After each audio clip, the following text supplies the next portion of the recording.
Welcome back to Racing Rundown and another segment of Racing Rundown Around the World. On this week's segment of Racing Rundown Around the World, we are talking about the Pretty Poly Stakes at the Curragh on the 26th, so Sunday.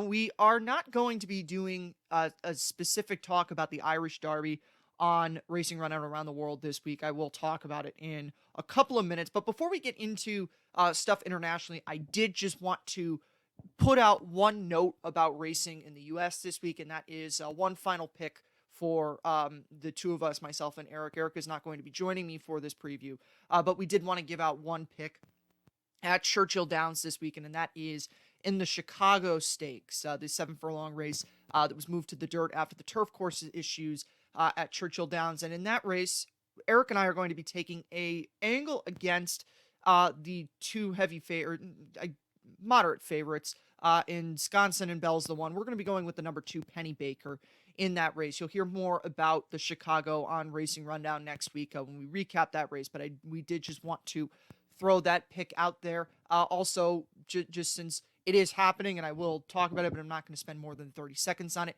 The Irish Derby is being run on Saturday, and both myself and Eric are going to be picking the Filly Tuesday in the Irish Derby. It seems rather cut and dry, at least from the way that I'm looking at it. I know the markets at Westover is getting a lot of play alongside of Tuesday, but I will say with Tuesday, she won the Oaks in very impressive fashion. It was only by a short head bob over Emily Upjohn, but that was a very impressive victory, given that Emily Upjohn is clearly a quality filly, and they were well clear of the third place finisher Nashua and Concert Hall, the fourth place finisher in there. So I think that it's going to be a very easy victory for Tuesday. I will say one thing about Westover. He was closing late at Epsom in the Derby, and he did have a bit of trouble trying to work in between horses, but I don't think he was ever going to win. I think the most that he could have done was finish a second in there. He lost the bob there with Huyamau for second in that race, but I do think if he has a clearer trip, he runs second, but not anything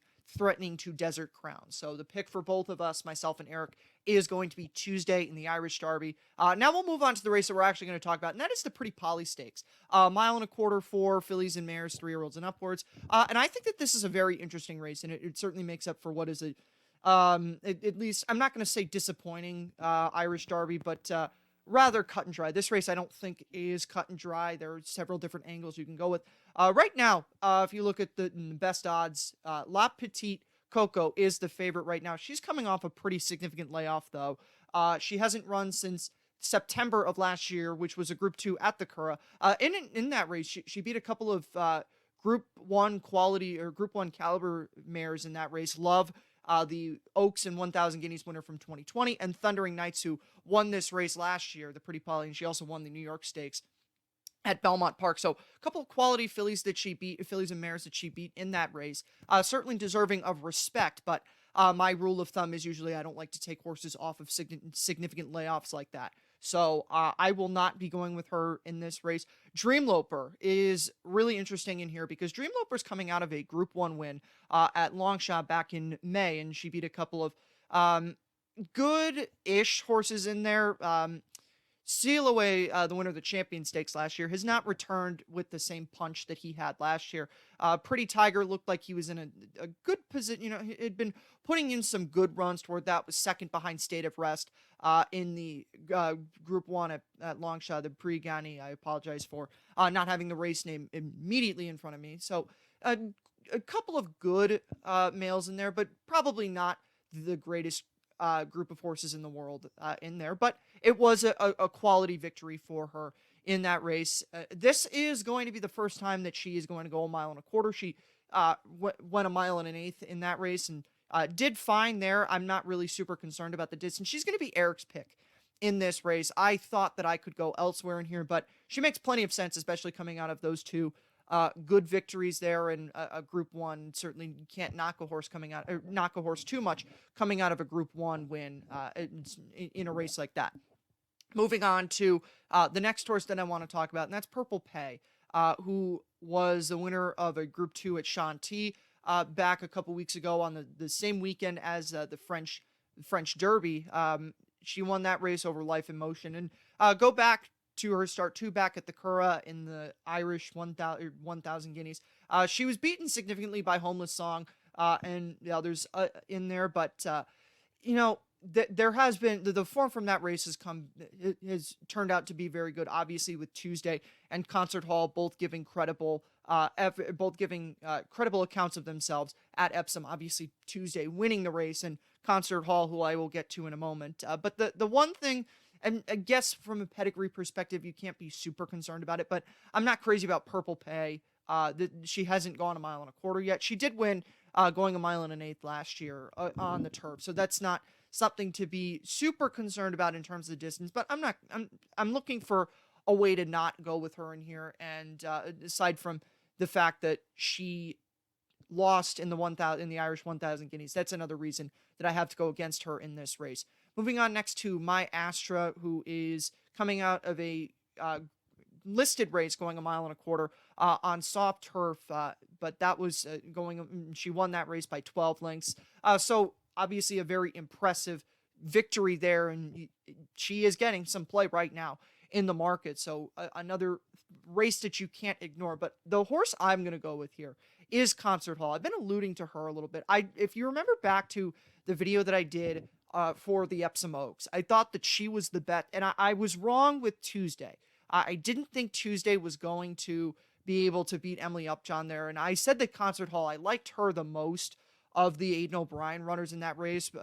It was her, Tuesday, and I believe Thoughts of June was also in there, and there was one other horse, and I thought Concert Hall of them was the best. I was wrong on that, but Concert Hall did give a good account of herself at Epsom, obviously well beaten by Tuesday and Emily Upjohn, but those are world-class fillies. If Tuesday wins the Irish Derby, that certainly flatters the form of the Oaks. And then the third place finisher, Nashwa, last week won the French Oaks. So there's tons of Group 1 form from there. And if you look at Concert Hall's form charts, back through the form, obviously she was third in that Irish 1,000 guineas. So she's been beaten by better horses. And I mean, that is certainly a knock on her to an extent, but I don't know that there's anybody in here that towers over her on class. If you go to her first start of the year, that was a victory over Magical Lagoon, who came back last week and won the Ribblesdale at Ascot, the Royal Meeting, and then going to her 2-year-old form. She was in that Fillies Mile in October, beaten by Inspiral, and obviously that race has come back to produce many great runners. Obviously, Cachet, the 1,000 guineas winner, coming from that race, among several other Group or Grade 1 winners before or after that race. Looking in some of her other races from last year, she was beaten by Discoveries at the Curragh in September, and Discoveries, I believe, ran third or fourth, but she ran really well in the Coronation, obviously well beaten by Inspiral, but she was in a blanket finish with Spenderella and Tenebris place, and I do believe that Discoveries got third in that race. So going back through the form charts of Concert Hall, there is a lot to like with her, and I thought that she did just fine in a mile and a quarter last time out, or I thought that she would do just fine at a mile and a quarter, given that she ran credible at Epsom. She obviously wasn't going to beat the better horses in that race, and she has been one that has lost to better horses on occasions, but I don't think that she is without a chance to win this race. So she's going to be my pick in here. Obviously, as I mentioned, Dreamloper is Eric's pick.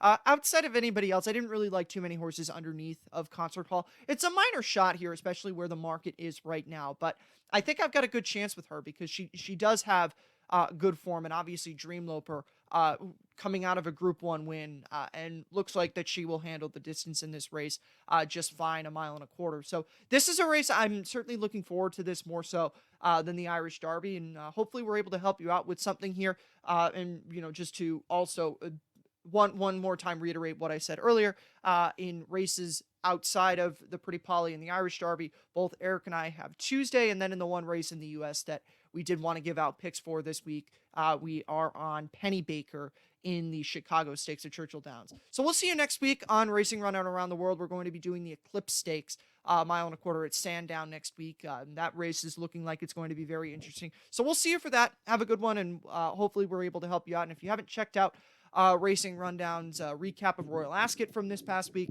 be sure to do that. A link will be in the description below. Have a good one.